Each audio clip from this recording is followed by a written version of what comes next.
5 years of independence.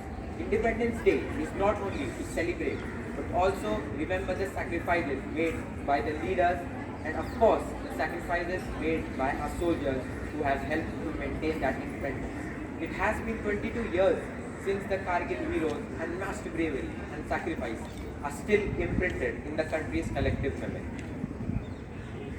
Among these courageous warriors was a man who fought ferociously and selflessly and who became the face of every young soldier. Here today we present the story about Paramveer Chakra, Vikram Batra, fondly known as Sher Shah, a brave soldier whose efforts on the battlefield went above and beyond heroism. देने वाला था क्योंकि उन्होंने कई लाख रुपए की merchant navy जैसी नौकरी को ठुकराकर इंडियन आर्मी में जाने का फैसला लिया था और वे अब पूरी तरह से मन बना चुके थे कि वे इंडियन आर्मी के लिए खुद को पूरी तरीके से झोंक देंगे। और इस फैसले के साथ ही उन्होंने पूरे जोर शोर से CDS की तैयारी शुरू कर दी। यानी 1996 में विक्रम बत्रा को आर्मी में सिलेक्शन के लिए इंडियन मिलिट्री एकेडमी देहरादून के लिए बुलाया गया। उसके बाद वे ट्रेनिंग के लिए इंडियन मिलिट्री एकेडमी चले गए। 1997 में कैप्टन विक्रम बत्रा को 13वीं जम्मू कश्मीर राइफल्स में लेफ्टिनेंट के पद पर नियुक्त किया गया। तो तभी से इस वीर बहादुर योद्धा की वीरता और निर्भीकता एक नए अध्याय की शुरुआत हो चुकी थी। कैप्टन बत्रा को महज 18 महीने की नौकरी के बाद ही 1999 में कारगिल युद्ध में जाना पड़ा था और इस दौरान वे बहुत बहादुरी से लड़े और सबसे पहले रॉकी नोक पर भारत का झंडा फहराया था। एक के बाद एक मिली सफलताओं के बाद ही उन्हें लेफ्टिनेंट से कैप्टन बनाया गया और उसके बाद आगे बढ़ते हुए उन्हें श्रीनगर लेह मार्ग के ठीक ऊपर पॉइंट 5140 को पाक सेना से मुक्त कराने की जिम्मेदारी सौंपी गई।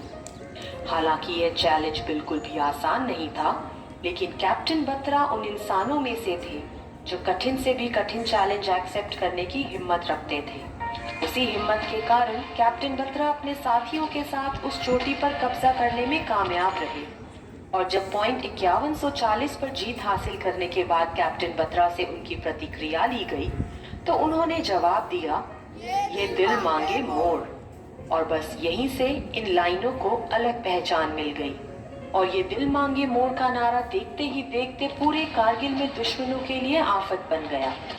हर तरफ बस ये ही नारा सुनाई देता था, ये दिल मांगे मोड़। और जब ये युद्ध चल रहा था तब कैप्टन बत्रा अपने दुश्मनों के लिए एक बहुत बड़ी चुनौती बन गए थे और ऐसे में एक कोड नाम दिया गया था और ये कोड नाम कुछ और नहीं बल्कि उनका निक नाम शेर शाह था। फिर 20 जून 1999 को महत्वपूर्ण पॉइंट 5140 पर जीत हासिल करने के बाद पॉइंट 4875 को कब्जे में लेने का अभियान शुरू किया गया। इसकी डोर भी कैप्टन बत्रा को ही सौंपी गई और उन्होंने अपनी जान की परवाह न करते हुए लेफ्टिनेंट अनुज नैयर और अपने अन्य साथियों के साथ इस अभियान को पूरा करने की जिम्मेदारी भी स्वीकार की। इस अभियान पर जाने से पहले कैप्टन बत्रा ने 16 जून को अपने जुड़वा भाई विशाल को द्रास सेक्टर से एक चिट्ठी भी लिखी थी जिसमें उन्होंने लिखा था कि प्रिय कुश, माँ और पिताजी का ख्याल रखना, यहाँ कुछ भी हो सकता है। उसके बाद वे 7 जुलाई 1999 को पॉइंट 4875 पर कब्जा करने के लिए आगे बढ़े। पर एक बार युद्ध के दौरान उन्हें धमकी भी दी गई थी कि शेर शाह तुम्हारी लाश उठाने वाला कोई भी नहीं होगा। तब उन्होंने अपने दुश्मन को जवाब दिया था कि तुम हमारी परवाह ना करो बल्कि अपनी जान को सुरक्षित रखने के लिए दुआ मांगो। तब अचानक पाकिस्तानी सैनिकों ने अंधाधुंध फायरिंग शुरू कर दी और जब कैप्टन बत्रा ने देखा कि उनके साथी डेंजर जोन में हैं, तो वे तेजी से पाकिस्तानी सैनिकों की ओर शेर की तरह टूट पड़े और उन्हें मौत के घाट उतार दिया। इस दौरान कैप्टन बत्रा ने कई सारे दुश्मनों को मार गिराया। ये मिशन भी लगभग पूरा हो चुका था, लेकिन इसी बीच कैप्टन बत्रा की नज़र अपने जूनियर साथी लेफ्टिनेंट नवीन पर पड़ी जो कि एक विस्फोट में बुरी तरह से जख्मी हो गया था और आगे बढ़ ही नहीं रहे थे। तभी एक छिपे हुए पाकिस्तानी सैनिक की गोली उनकी छाती पर आ लगी।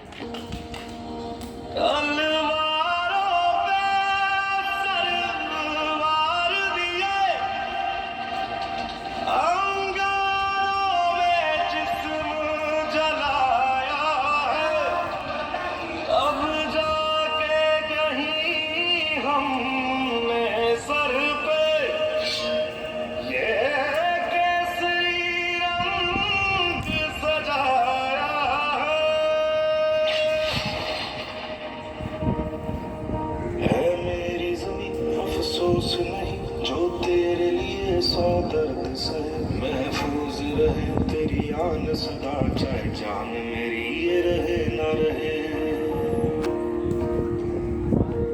मेरी ज़मीं महबूब मेरी, मेरी नस नस में तेरा इश्क बहे, फीका ना पड़े कभी अंग तेरा, जिस्मों से निकल के खून कहे।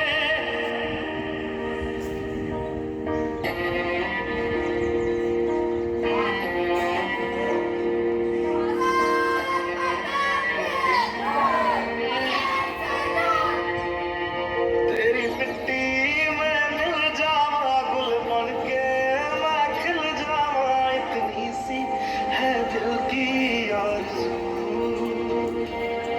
तेरी नदियों में बह जावा, तेरे खेतों में लहरावा, इतनी सी है दिल की आरज़ू।